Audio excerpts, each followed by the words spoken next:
One thing that I always get a lot is, bro, can you give us tips? Can you please give us tips on how to punch, or how to be defensive, or how to move around and all that stuff? So this is one of many videos. If you guys want me to continue to do this, hit the like, hit the subscribe, right? Comment down below that you want me to continue to do this, so that I know that this is a type of content that you guys are also looking for, as well as the content when I'm playing the game, and of course also updating you on the game. So defense is super important in the game, but how to do it in the game effectively, and how to do it where you're getting the most out of it, is not an easy thing, right? Because there's still virtual world limitations that you have to deal with, but there's still so much carryover from actual defense in real boxing. Number one, and this is super important, distance control. Controlling the distance is very important because it does a lot of things for you. It lets you know if your opponent is close or if your opponent is far. And when they are far, you know that their options are limited.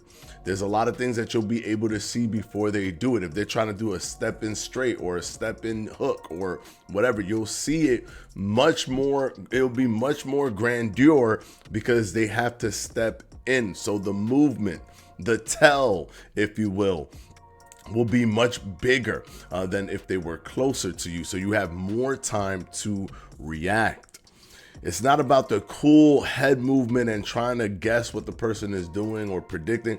It's about putting yourself in the best situations where you just have to look for a few things as opposed to looking for 100 things. If all I have to do is look for 50 things, that's better than looking for 100. If all I have to do is look for 10 things, that's better than looking for 50. If I just have to look for 3 things, that's better than looking for 10. That's what you want to do. You want to nullify as much as you possibly can from your opponent, and distance is the best way to do that. Now, how do you know how far you are from your opponent? It's hard to tell. Depth perception is not quite easy to just gauge right off the bat. Use your jab. A lot of people don't use the jab in the way that they should be using it. Some people just use it as one thing. I'm gonna jab him to hit him with the jab, and that's it. No, use your jab to establish distance. The more you're jabbing the person right at the edge of range, and you're seeing it because your hand is extending, you're reaching out to get that jab, and you're tagging him, or you're hitting his gloves, even hitting the gloves, it's a good thing. It doesn't mean you failed.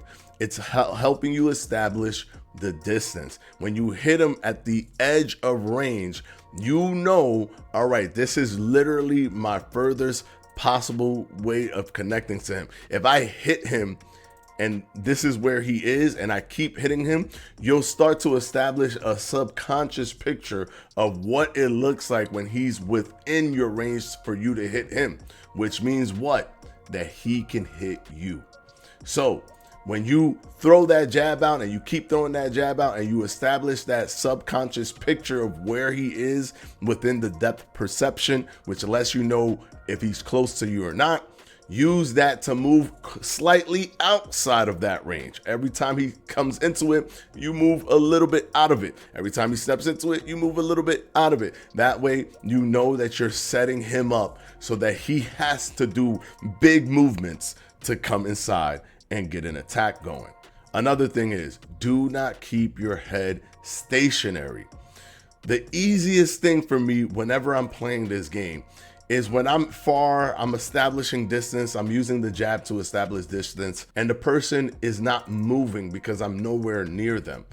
That is a big no-no, because I end up simply always just doing a big step in with a punch, usually a straight punch to keep it as hidden as possible, and I land it because I'm just looking at the target and I notice that the target isn't moving, right? you want to keep moving your head.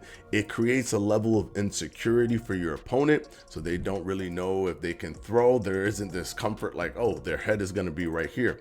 You want to just keep proactively moving your head left, right, roll under. Don't just go left and right, because any decent person will track it and just get a rhythm. And then when you go right, when you go left, they shoot right as you walk right into their punch, or as you lean right into the punch. So don't just go left, right, go left, stay right here a little bit, roll under, go left, right, left, stay over here, go up and down, switch, roll, go back, go around.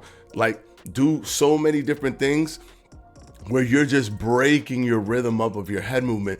So one, there isn't anything that they can easily track. And two, your head is not stationary for them to just boom, hit you with something, even from a distance. They're gonna come in and your head is just stationary.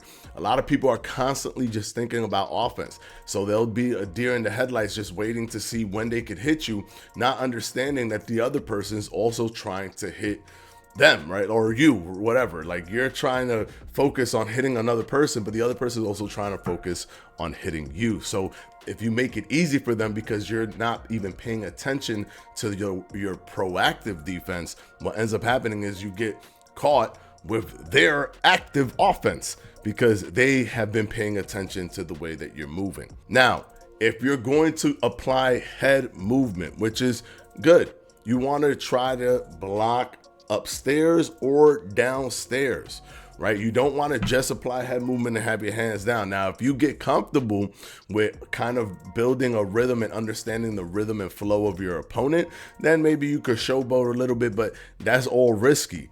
If you want to be defensively responsible and not be kind of showboaty, you want to make sure that when you're moving your head with your hands up, right? You're moving your head at least protecting your chin, so you could easily go up right here if you see a punch coming, or go up right here. If I'm a fighter and I'm trying to hit you, the travel distance for you versus the travel distance for me is going to be way farther and take longer for me to get to your face than for you to get up to block a punch, as long as you have your hands in the correct position where you can block a punch. Sometimes I like to keep my hands right here as I'm moving my head. Why? Because I know that I'm close to my body and I'm also close to my head from right here. Now, if I'm just blocking here, it's going to take me much longer to get up here. So putting it kind of in between, which is right here, where I could just go pop, pop, whoop, whoop, pop, whoop, whoop, pop, pop, whoop, whoop, whoop, whoop, whoop, whoop, whoop, whoop, whoop, whoop, whoop, right? All of that helps you be in a baseline location that's going to beat the speed of the other player, because this hook is going to take a while to get there, while this is literally less than a second, less than a millisecond. It's just straight up, boom, now you've blocked it. So you want to keep your hands in a position where, one, you're obviously already protecting your chin. In the game, the chin is not a thing that matters yet, so it doesn't really matter, but still, this position is still good because it's almost like a neutral position right between your body and your head, protecting your temple. So keep it right here. Make sure you're moving your head constantly, and when you're moving your head to avoid punches, keep your hands up. If you put your hands down, you are just showboating. And the game does have a game mechanic where you take more damage. I believe 30% more damage if you get hit when your arms are down. So it is definitely a showboaty, risky thing that you want to do only when you've gotten super comfortable with reading your opponent's combinations. I'm going to go ahead and end this video here. There's way more things that you can do in defense.